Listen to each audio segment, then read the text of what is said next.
Hello, my name is John, and today we'll be reading Why Are the Western Middle Classes So Angry? By Victor Davis Hanson, Washington Times, June 13th, 2019.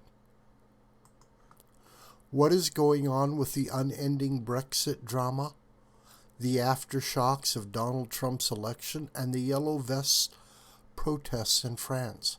What drives the growing estrangement of Southern and Eastern Europe from the European Union establishment? What fuels the anti-EU themes of recent European elections and the stunning recent Australian re-election of Conservatives? Put simply, the middle classes are revolting against Western managerial elites. The latter group includes professional politicians, entrenched bureaucrats, condescending academics, corporate phonies, and propagandist journalists. What are the popular gripes about them? 1. Illegal immigration and open borders have led to chaos. Lax immigration policies have taxed social services and fueled multicultural identity politics, often to the benefit of boutique leftist political agendas. 2. Globalization enriched the cosmopolitan elites who found worldwide markets for their various services.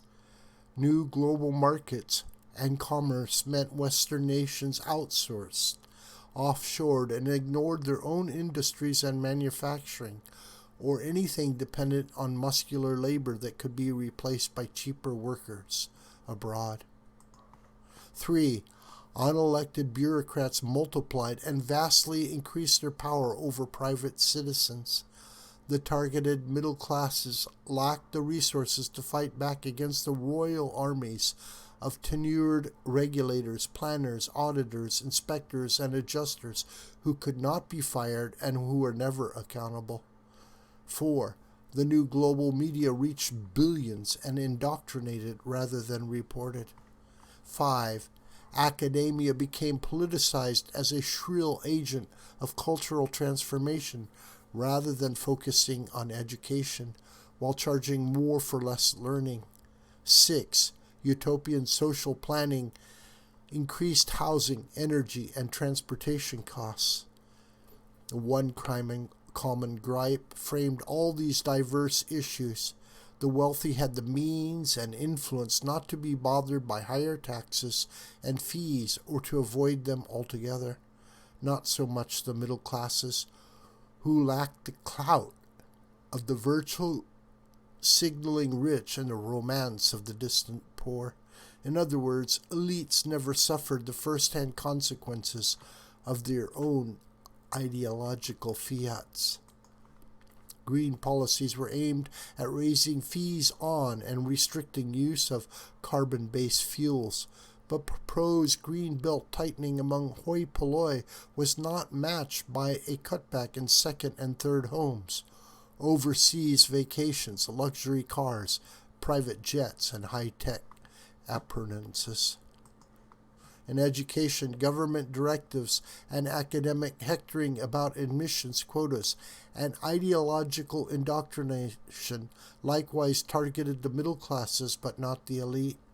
The micromanagers of Western public schools and universities often preferred private academies and rigorous traditional training for their own children. Elites relied on old boy networks to get their own kids into colleges. Diversity administrations multiplied at universities while indebted students borrowed more money to pay for them. In matters of immigration, the story was much the same. Western elites encouraged the migration of indigent, unskilled, and often poorly educated foreign nationals who would ensure that government social programs and the power of the elites themselves grew. The champions of open borders made sure that such influxes did not materially affect their own neighborhoods, schools, and privileged way of life.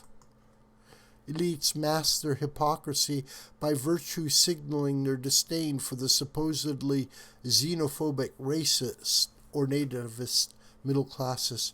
Yet the non-elite have experienced firsthand the impact on social programs, schools, and safety from sudden, massive, and often illegal immigration from Latin America, the Middle East, Africa, and Asia into their communities.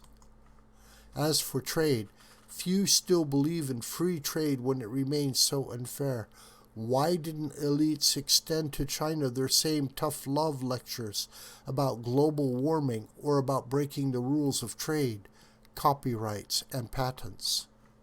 The middle classes became nauseated by the constant elite trashing of their culture, history, and traditions, including the tearing down of statues, the Trotskyizing of past heroes, the renaming of public buildings and streets, and for some, the tired and empty whining about white privilege.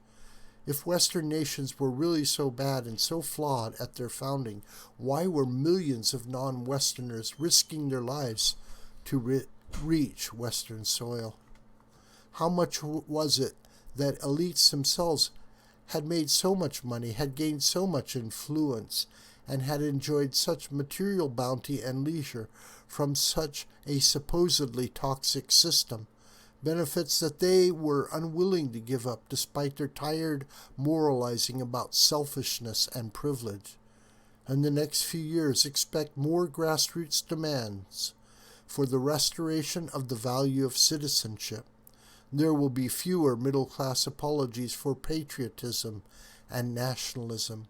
The non-elite will become angrier about illegal immigration, demanding a return to the idea of measured, meritocratic, diverse, and legal immigration. Because elites have no answers to popular furor, the anger directed at them will only increase until they give up, or finally succeed in their grand agenda of a non-democrat, all-powerful Orwellian state. This video is a production of the School of the White Crane. Hi, my name is John Brooker. Please subscribe to this YouTube channel, and please share this video with family and friends and on social media. May God richly bless you, my beloved.